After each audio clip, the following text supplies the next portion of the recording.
Hello students, आपका स्वागत है आर्म्स एकेडमी के यूट्यूब चैनल पे। आज हम पढ़ेंगे डी ब्लॉक एलिमेंट जो है, जिनके हम प्रीवियस ईयर क्वेश्चंस देख रहे थे। उसमें एक पार्ट पहले था जिसमें अपन ने कुछ क्वेश्चंस किए थे, 40 क्वेश्चंस। कुछ क्वेश्चंस और भी हैं जो कुछ रिलेटेड है किससे, के एम एन ओ फोर और K2Cr2O7 से। इसके अलावा जो डेली यूज भी कंपाउंड्स आते हैं उनके बारे में भी है। तो आइए देखते हैं। इसमें कुछ क्वेश्चंस ऐसे भी हैं जो सॉल्ट एनालिसिस से भी रिलेटेड है। तो कैसे क्वेश्चंस आते हैं आइए हम देखते हैं। ओके, और इनके अकॉर्डिंग हमें देखना है कि हमें भी एनसीईआरटी में डी ब्लॉक को किस अकॉर्डिंग हमें तैयार रखना है। ठीक है, तो फर्स्ट क्वेश्चन अपने सामने है। Persian blue is formed when. Persian blue कैसे बनता है, क्या रिएक्शन होता है? तो पर्शियन ब्लू एक सीधी रिएक्शन है, ध्यान रखना। फेरिक जो होता है अपने पास, फेरिक फेरिक क्लोराइड होता है,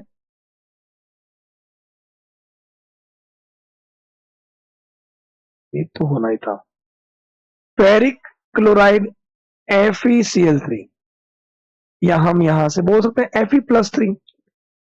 इसकी रिएक्शन हम जब भी करवाएं potassium ferrocyanide, potassium ferrocyanide, potassium ferrocyanide को हम ब्रेक भी कर सकते हैं कैसे, 4K+ FeCN6-4।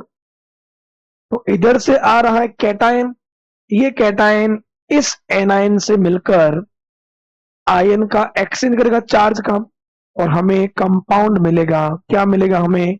कंपाउंड मिलेगा Fe4 FeCN6 होल थ्राइस। तो फेरिक जो है, फेरिक क्लोराइड बोल दो या फेरिक सल्फेट बोल दो, Fe+3 होना चाहिए, जिसका रिएक्शन किससे होना चाहिए? पोटेशियम फेरोसाइनाइड से। तो फर्स्ट है ferrous sulphate react with FeCl3, इससे नहीं होगा। Ferric sulphate react with potassium ferrocyanide, ये फिर भी जम जाता है। फेरस अमोनियम सल्फेट, नहीं, ये फेरस अमोनियम सल्फेट FeCl3 से ये भी नहीं होगा। Ammonium sulphate react with FeCl3, ये भी नहीं होगा। क्या हो सकता है? सेकंड होता है फेरिक Fe+3 होना चाहिए, और पोटेशियम फेरोसाइनाइड से करता है तो हमें ब्लू कलर का, पर्शियन ब्लू कलर का कंपाउंड मिलेगा जो आपके सामने Fe4 FeCN6 ओल थ्राइस। इसमें बाहर वाला जो आयरन होता है वो Fe+3 होता है, अंदर वाला आयरन +2 होता है। तो ये आपको पूछा जा सकता है ऑक्सीडेशन स्टेट के अकॉर्डिंग। और इसके अलावा आपको ये पूछा जा सकता है इसमें इसका IUPAC name, iron third, hexa cyanido ferrate second. ठीक है, आयरन थर्ड को आप फेरिक भी बोल सकते हो। Next, photographic film, photographic film and plates have an essential ingredient। Photographic film जो होती है वो किससे बनती है? सिल्वर ब्रोमाइड से। ये आपको मैं कह रहा हूं ना, इसीलिए मैंने कहा कि डी ब्लॉक के या एफ ब्लॉक के एलिमेंट के यूज में जो क्वेश्चंस आते हैं वो भी आपको मिलेंगे, जहां पे लास्ट में आपको दे रखा है डी एंड एफ ब्लॉक के यूज दे रखे हैं, यूजेस दे रखे हैं, वहां पे ये क्वेश्चन दे रखा है सिल्वर ब्रोमाइड। अब blue colouration is not obtain when, इसका रिएक्शन करने पर ब्लू कलर हमें नहीं मिलेगा। Ammonium hydroxide dissolve copper sulphate, ammonium hydroxide जिसको हम बोलते हैं लिक्विड अमोनिया, अगर ये कॉपर सल्फेट के साथ आता है तो यहां तो हमें मिलता है ब्लू कलर, पहले मिलता है ब्लू, मिलता है फिर एक्सेस मिलाते हैं तो डीप ब्लू मिलता है। Copper sulphate solution react with K4FeCN6, copper sulphate जब रिएक्ट करता है K4FeCN6 से, हाँ यहां जो है चॉकलेट ब्राउन मिलता है हमें, कॉपर सल्फेट Cu+2। जब ये K4FeCN6 से रिएक्शन करता है तो हमें जो कंपाउंड मिलता है वो हमें ये मिलता है Cu2FeCN6। और Cu2FeCN6 का कलर जो होता है वो कलर हमें मिलता है चॉकलेट ब्राउन, मिलता है हमें चॉकलेट ब्राउन। ओके, तो ये ब्लू कलर नहीं है। थर्ड है ferric chloride react with sodium ferrocyanide, इसमें तो मिलेगा Fe+3 है, और अभी पोटेशियम किया था वहां सोडियम कर दो तो यहाँ पे ब्लू कलर मिलेगा, Prussian blue type. Anhydrous copper sulphate dissolve in water, anhydrous में वाटर डिजोल्व कर रहे हैं तो CuSO4.5H2O, वो भी क्या होता है, ब्लू विट्रॉल। तो इसमें ब्लू मिलेगा, इसमें मिलेगा, फर्स्ट बी में नहीं मिलेगा, बी में चॉकलेट ब्राउन मिलेगा। Which of the following metals corrodes readily in moist, moist के साथ corrosion, rusting of iron, rusting of iron, iron में रैपिडली होता है।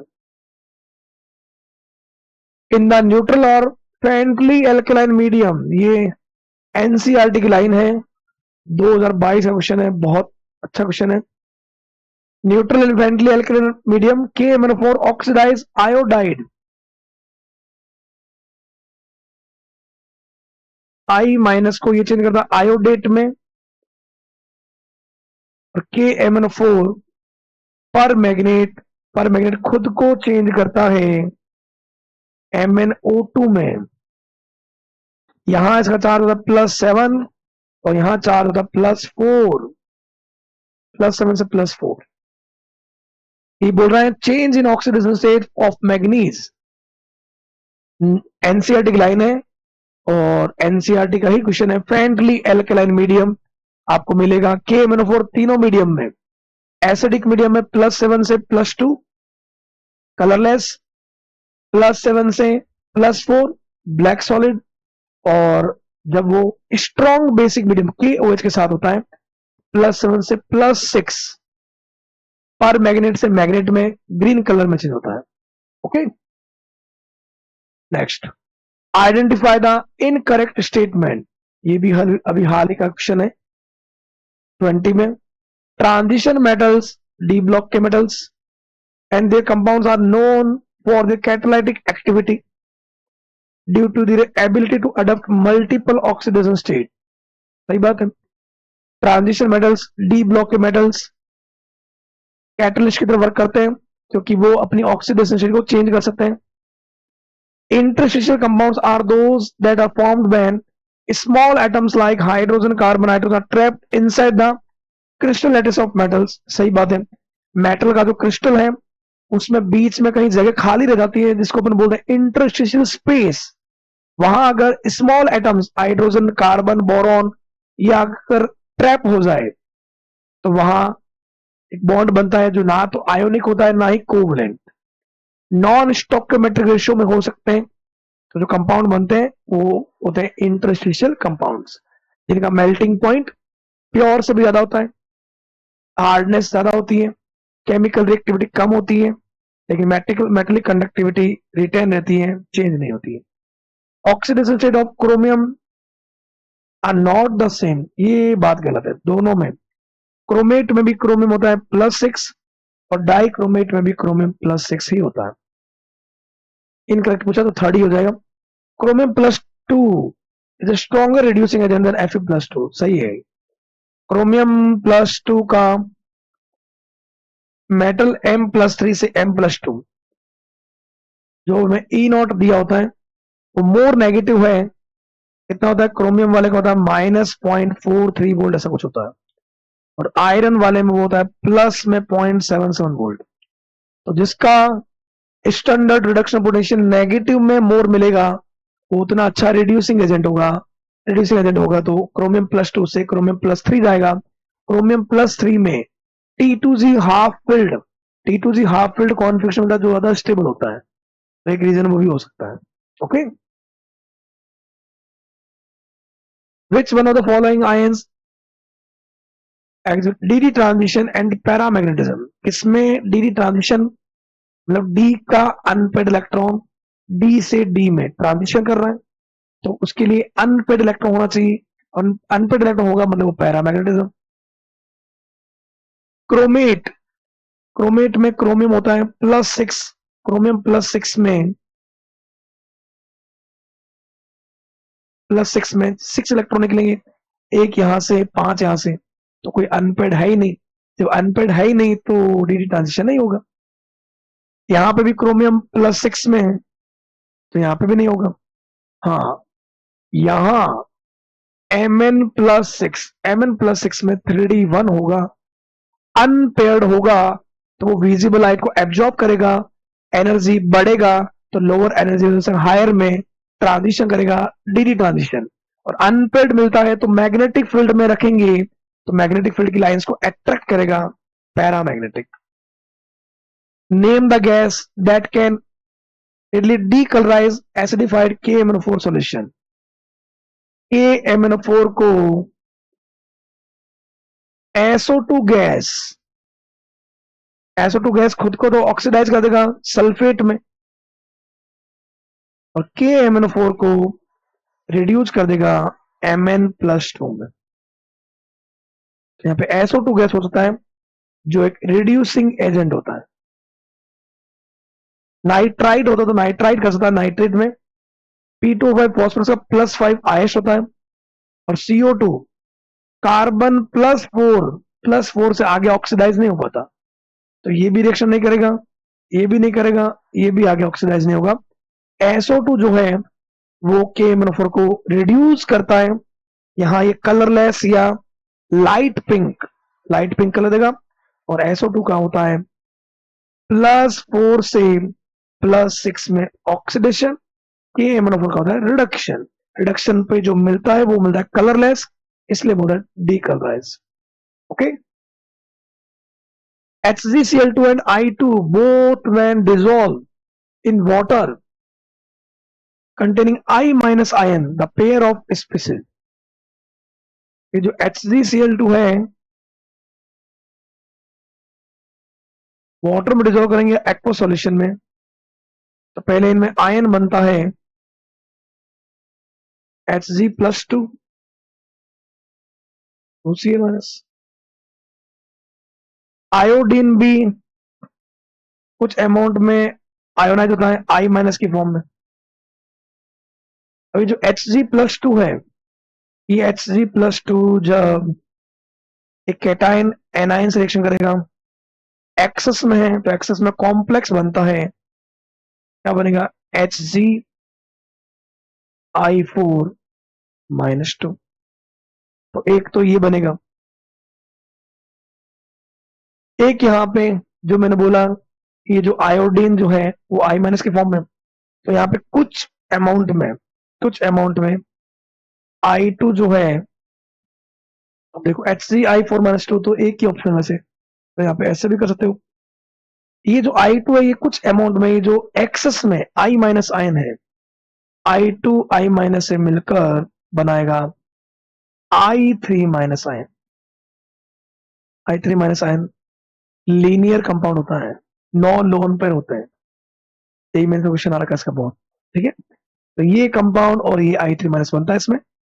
सॉल्ट का क्वेश्चन है ये, फिर रिएक्शन है, रिएक्शन आना जरूरी है, तो रिएक्शन के बेसिस पे होता है। Okay, which one of the following statement is correct when SO2 is passed through acidified K2Cr2O7। तब मैंने पीछे बोला था SO2 गैस रिड्यूसिंग एजेंट, तो ये K2Cr2O7 का भी रिडक्शन कर देगा क्रोमियम+3 में। अगर एसिडिक मीडियम है, एसिडिक मीडियम में H2SO4 है, तो ये कंपाउंड बनता है Cr2SO4 whole थ्राइड, chromium sulphate green colour का। साथ में SO2 जो है वो आयनाइज होगा सल्फेट में, खुद का करेगा ऑक्सीडेशन, इसका करेगा रिडक्शन, तो सॉल्यूशन टर्न्स ब्लू नहीं, सॉल्यूशन इज डीकलराइज, ये भी नहीं होता।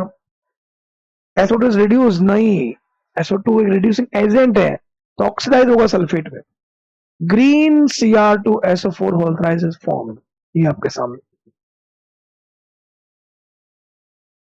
नीट में ही आ रखा है 2016 में ना, ये आगे भी सर एक बार आ रखा है, नीट शायद 2013 में भी आ रखा है, फर्स्ट जो नीट वाला उसमें भी शायद ये शायद आ रखा है, ध्यान रखना है हमें।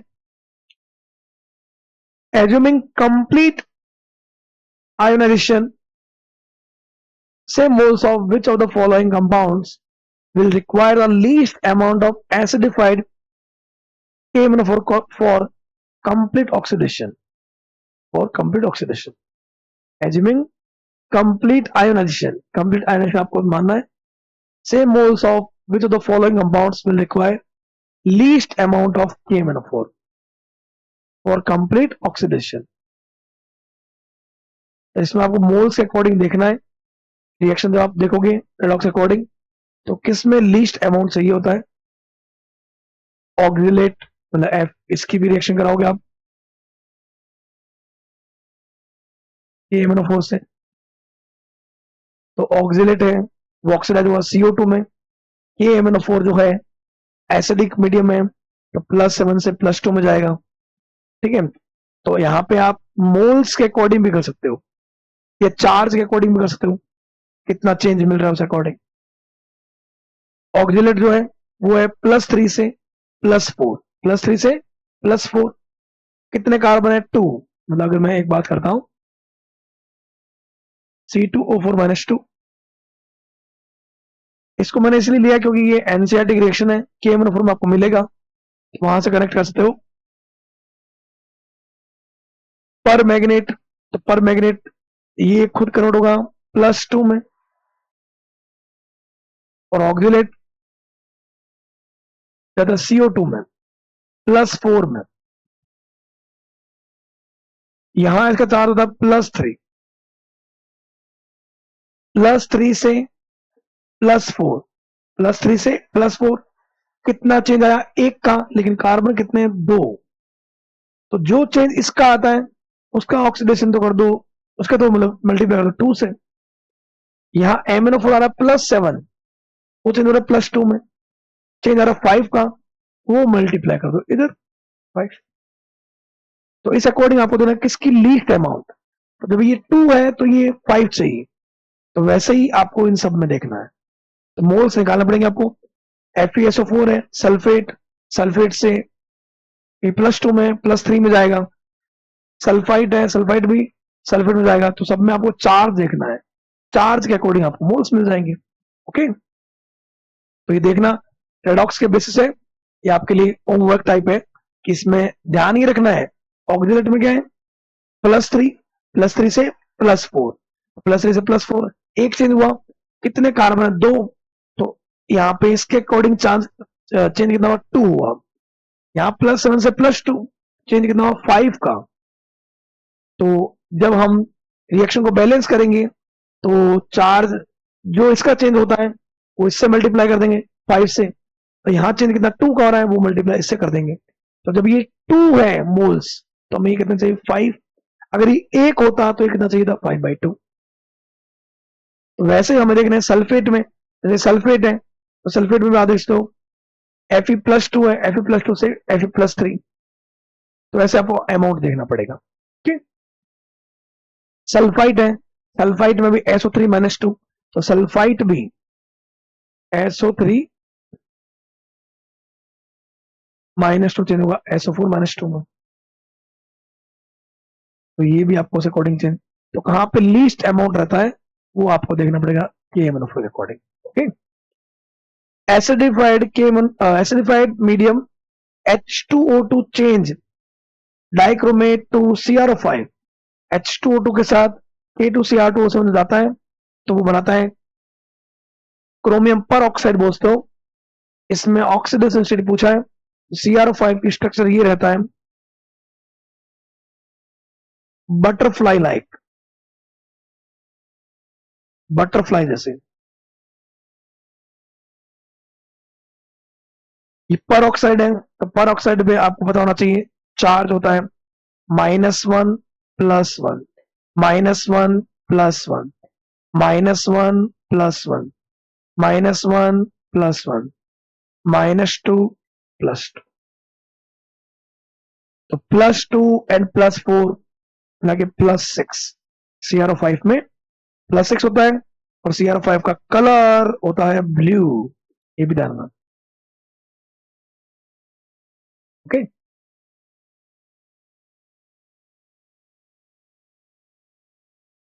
The reaction of aqueous KMnO4 with H2O2 in acidic medium condition gives, KMnO4 है H2O2 के साथ एसिडिक कंडीशन में क्या आपको देगा, तो H2O2 जो है वो अगर H2O2 जो है वो अगर ऑक्सीडाइज हो रहा है तो क्या देगा वो, ऑक्सीजन गैस। और कौन सा मीडियम है ये, एसिडिक। तो एसिडिक में तो Mn+2 ही मिलता है, +4 नहीं मिलता, पहली बात। दूसरा H2O2 जब भी, H2O2 जब ऑक्सीडाइज होता है तो वो हमेशा क्या देगा, ऑक्सीजन गैस, ऑक्सीजन गैस देगा वो, ऑक्सीडाइज। H2O2 -1 होता है, -1 से 0।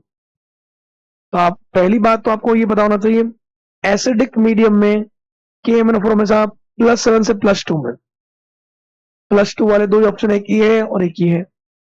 और ओजोन तो ये नहीं देगा, तो ये O2 देगा। ओके, फिर KMnO4 can be prepared from K2MnO4 as per the reaction। ये है मैग्नेट, मैग्नेट से पर मैग्नेट।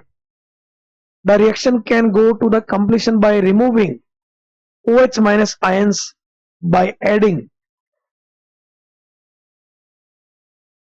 रिमूविंग करना में OH माइनस को रिमूव करना है। Reaction can go completion, reaction को कंप्लीशन करना है, और OH माइनस आयन जो है उसको हमें क्या करना है, reaction can go completion by removing OH minus ion by adding. तो OH माइनस आयन को अगर आपको रिमूव करना है तो क्या करोगे, इसमें यहाँ पे KMnO4 है, KMnO4 किसमें चेंज हो रहा है,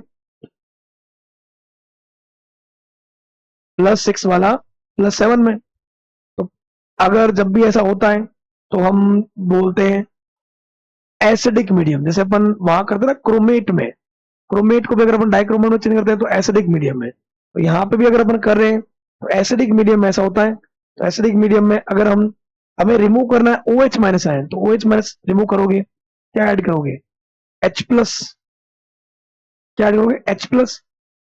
तो यहाँ पे अपन HCl ऐड कर सकते हैं। ओके, तो यहाँ पे HCl ऐड करोगे तो H+ और OH माइनस मिलकर क्या बन जाएगा, वाटर।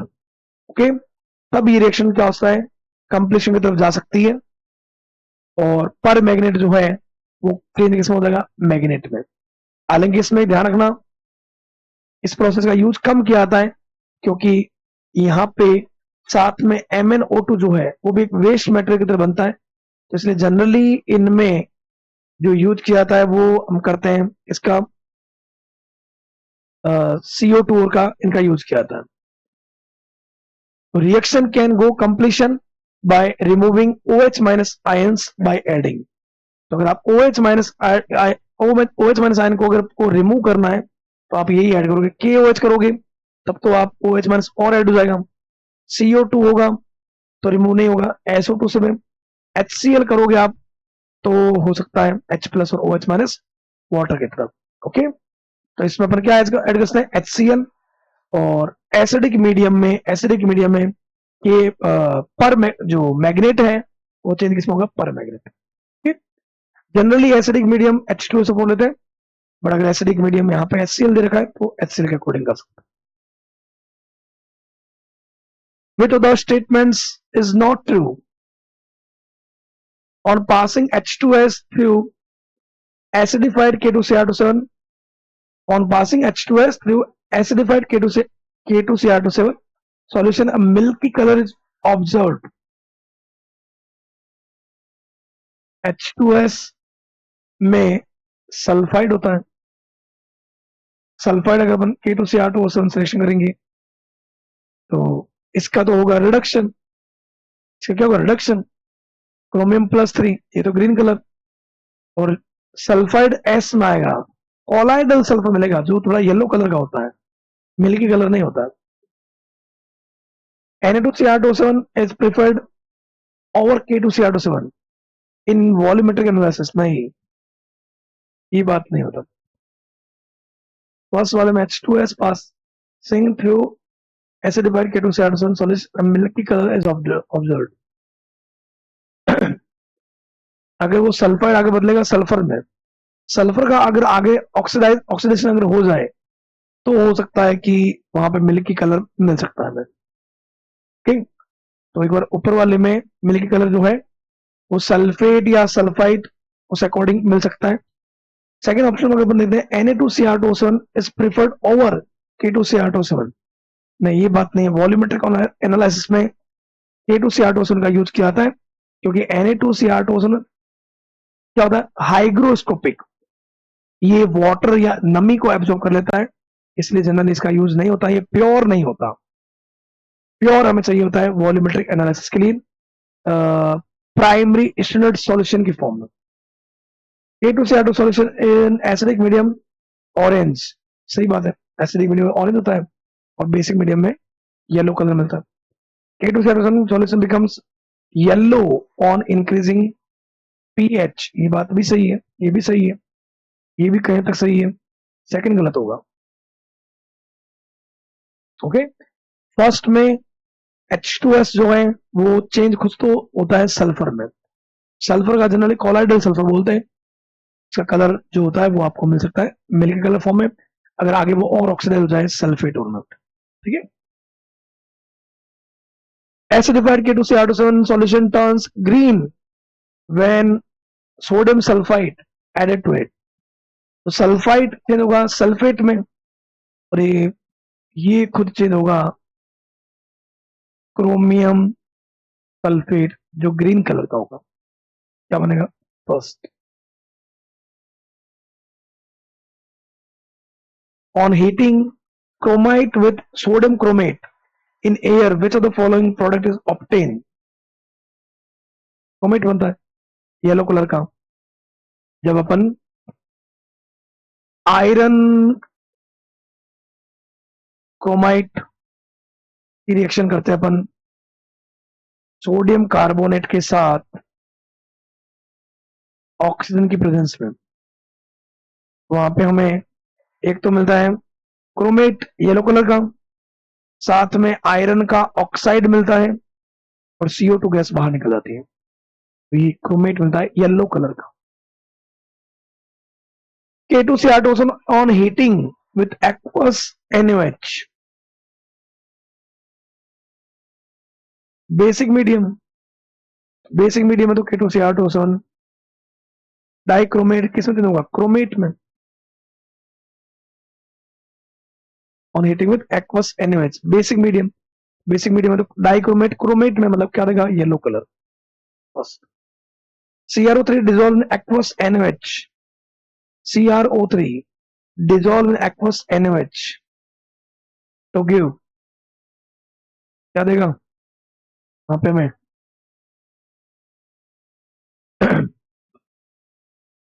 कुछ अमाउंट में हमें ये भी मिलता है chromium hydroxide, chromium hydroxide.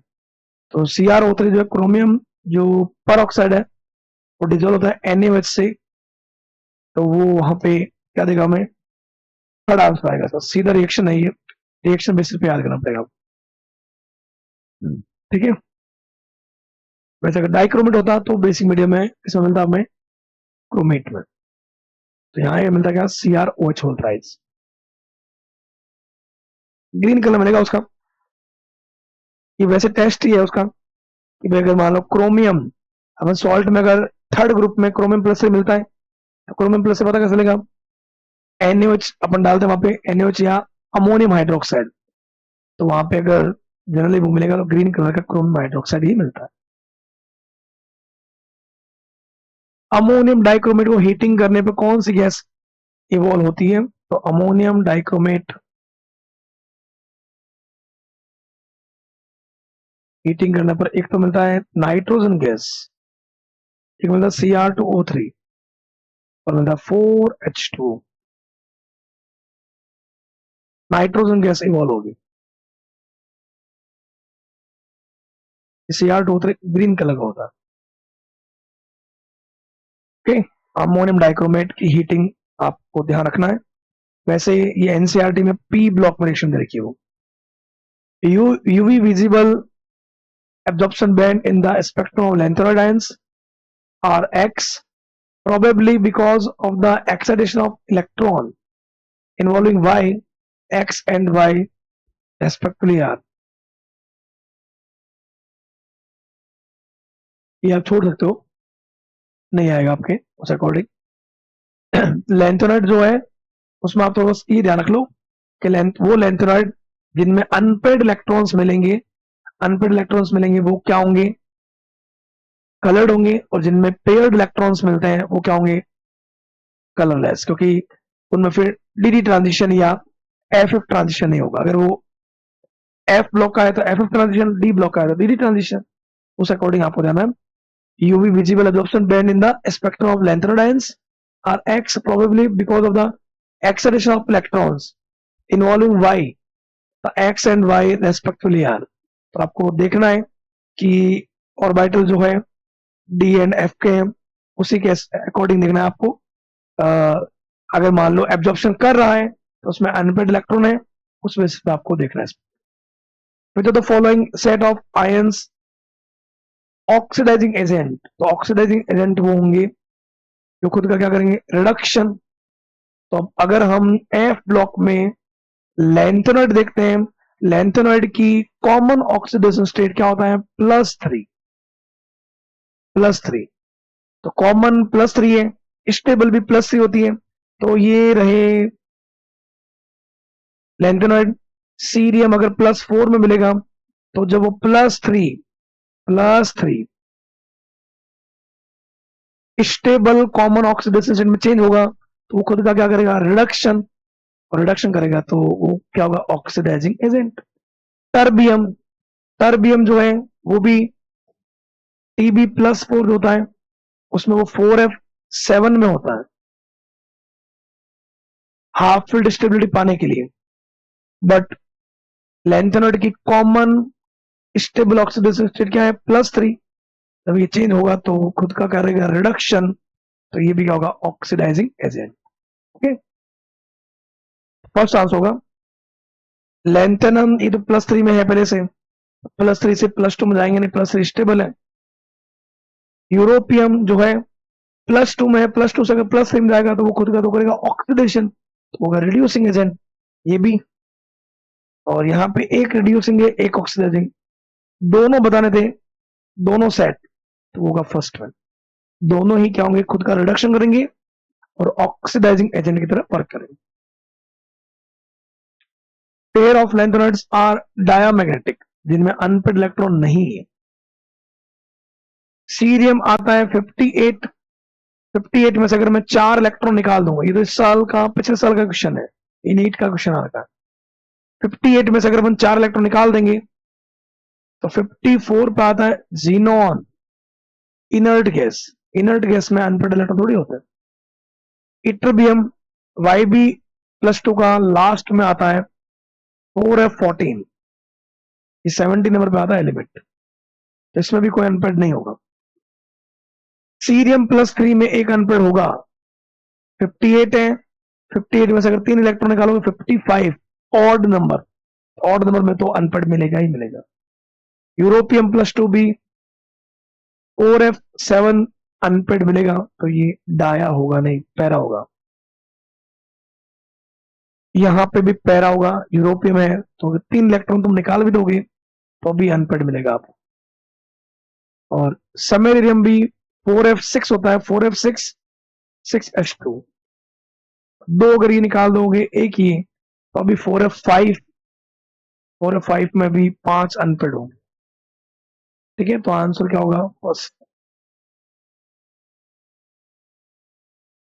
Zirconium और एफनियम का रेडियस ऑलमोस्ट इक्वल होने का रीजन लैंथेनॉइड कॉन्ट्रैक्शन, मतलब 3D से 4D रेडियस बढ़ेगा और 4D और 5D का रेडियस इक्वल होता है लैंथेनॉइड कॉन्ट्रैक्शन की वजह से, Zr और HF।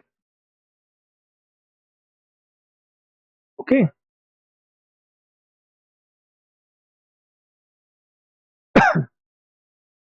Next, electronic configuration of europium and gadolinium. Lanthanoid series में पूरे में ही 3 ही कॉन्फिगरेशन आपको ध्यान रखना है जहां इलेक्ट्रॉन 5D में जाता है, 5D1। बाकी सभी में आपको इतना ही ध्यान रखना है, स्टार्टिंग होती है जीनोन से, इसे नंबर भी लिखा देखो, जीनोन आ गया मतलब 54, 2 इलेक्ट्रॉन जाएंगे 6s2 में, 54 और 2 56, बचे हुए सारे इलेक्ट्रॉन जाएंगे F में, 4f 7 54 और 2 56, 56 और 7 63। यूरोपियम का तो ये होगा। गैडोलिनियम आपको याद रखना पड़ेगा, गैडोलिनियम ये 64 पे है, ये जिनॉन 54, 54 और 2 56। अब 56 में अगर आप 8 ऐड करोगे तो वो होगा 64। लेकिन वही बात है, एफ का हाफ फील्ड स्टेबल होता है F7, इसलिए 4F7 5D1 मिलता है। तो देख लो, यूरोपियम में तो आएगा 4F7 6S2, गैडोलियम आएगा 4F7 5D1 6S2। तो जो टर्बियम है, टर्बियम आता है 65 पे, 65 वाले में जिनॉन 54, 54 और 2 56, 56 में अगर मैं 9 ऐड करता हूं होगा 65। तो फोर्थ आंसर होगा आपकी, ठीक है। Because of lengthened contraction, which of the following pair of element have nearly same atomic radius? Zirconium और हैफनियम। पीछे ही बात हुआ था आपने 4D और 5D सीरीज वाले elements. Gadolinium belongs to 4F series, its atomic number 64। कौन सा कॉन्फ़िगरेशन गैडोलिनियम का सही है? 6S2 4F7 हाफ फील्ड और एक इलेक्ट्रॉन ये डाल देगा 5D1। इससे पहले जीनॉन आता है, जीनॉन 64 पे आता है गैडोलिनियम। कहां है ये? C. Reason of the lanthanoid contraction, lanthanoid contraction का मेन रीजन क्या होता है? जो एफ है डिफ्यूज शेप होता है, डिफ्यूज शेप होने से उसका शील्डिंग इफेक्ट कम होगा, जेफ बढ़ जाएगा, जेफ बढ़ेगा तो रेडियस कम होगी, कंटिन्यूसली कम होगी तो उसको बोलते हैं contraction in radius. Negligible screening effect of F orbitals, सही बात है। Which of the following lanthanide ions diamagnetic? Diamagnetic कौन होगा? Ytterbium plus। यहां मिलता है 4F7, F में ऑर्बिटल 7 होते हैं, तो 7 में ही 7 अनपेड मिलेंगे। ये समरीरियम होता है 4F6, 6 अनपेड मिलेंगे। और सीरियम का लास्ट में आता है 6S2 4F1 5D1। +2 में ये 2 इलेक्ट्रॉन निकल भी जाएंगे तो भी 2 अनपेड बचेंगे, तो ये पैरा होगा, ये भी, ये भी, ये भी, ये होगा डाया। ये इटरबियम +2 में 4F14 मिलता है, F completely filled। Which of the following ions will exhibit color in aqueous solution? Colour वो होगा जिसमें अनपेड इलेक्ट्रॉन मिलेगा। तो लैंथेनम आता है 57, 57 में से कितने इलेक्ट्रॉन निकाल दिए? 3, 3 इलेक्ट्रॉन निकाल दिए, ये तो हो गया इनर्ट गैस, कोई अनपेड नहीं है, कलरलेस। टाइटेनियम आता 22, 22 में से 3 इलेक्ट्रॉन निकाले, 19 बचे, तो यहां तो एक बचेगा 31 अनपेड, नहीं तो कलर देगा। ल्यूटेशियम +3b 71, ये भी लास्ट में आएगा 4F14 सारे पेयर्ड। और स्कैंडियम +3b 21 में से 3 इलेक्ट्रॉन बचे, 3 इलेक्ट्रॉन निकल गए, कॉन्फिगरेशन बचा आर्गन वाला इनर्ट गैस, कोई अनपेड नहीं होगा। Which of the following oxidation state most common in lanthanoid? +3, क्या होगी? +3। Which of the following pairs has the same size, जिनका साइज ऑलमोस्ट इक्वल है? जिरकोनियम और हैफनियम, कोई due to lanthanide contraction। Identify the incorrect statement among the following. Lanthanide contraction is the accumulation of successive shrinkages. As a result of lanthanide contraction, the properties of 4D have no similarities. No similarity, ये बात गलत है। No similar होगा, radius similar होगा, IP बहुत पास में हो जाएगा, shielding power of 4f electrons quite weak, सही बात है, ये तो वीक होता है इसीलिए तो कॉन्ट्रैक्शन मिलता है. There is a decrease in radius of the atoms और ions process from lanthanum to lutetium, ये भी सही है, ये भी सही है. Lanthanum contraction of accumulation of successive shrinkages, ये भी सही है ऑलमोस्ट, ये गलत है. ठीक है, कोई सिमिलरिटी नहीं, सिमिलरिटी होता है कॉन्ट्रैक्शन में से रेडियस की सिमिलरिटी सबसे बड़ा सिमिलरिटी है. General electronic configuration lanthanoids, lanthanoid में आउटर होगा n-2 जिसको अपन बोलते हैं 4f, f 1 से 14, फिर आ गया n-1 d में 0 या 1, 5d, सबसे बाहर वाला जो होता है वो होता है nh2 6h2.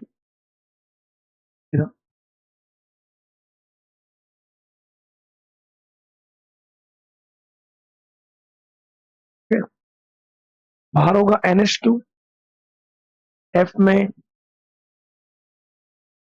1 से 14 से 5 है, जैसे 4F में तो 1 से 14, अब जो 5 है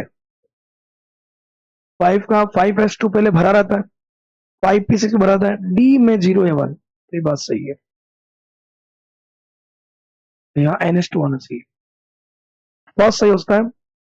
सेकंड में 0 से 14, 0 से 14 नहीं होगा, 1 से 14 होता है. फिर यहाँ पे D10 नहीं होता, ये भी गलत है, आंसर फर्स्ट होता है. ओके, सेकंड में एक तो यहाँ पे ये मिसप्रिंट भी होता है, 10 to 14, 10 to 14 नहीं तो 1 से 14 होता है, 1 से 14.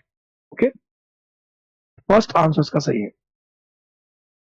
The reason for greater range of oxidation state in actinoids is attributed to, oxidation state actinoid में +7 तक मिलता है, प्लूटोनियम और एक वो नेपच्यूनियम का. उसका रीजन होता है लेस एनर्जी डिफरेंस इसके बीच 5f 6d और 7s. एनर्जी डिफरेंस कम होगा तो अंदर वाले सबसेल के ऑर्बिटल के इलेक्ट्रॉन्स पार्टिसिपेट करेंगे बॉन्डिंग में, बॉन्ड बनाएंगे तो चार्ज आएगा, तो ये आंसर होगा इसका. एक्टिनो कॉन्ट्रैक्शन नहीं है, ये रीजन होगा, ये भी नहीं होगा, ये भी नहीं होगा, ये होगा.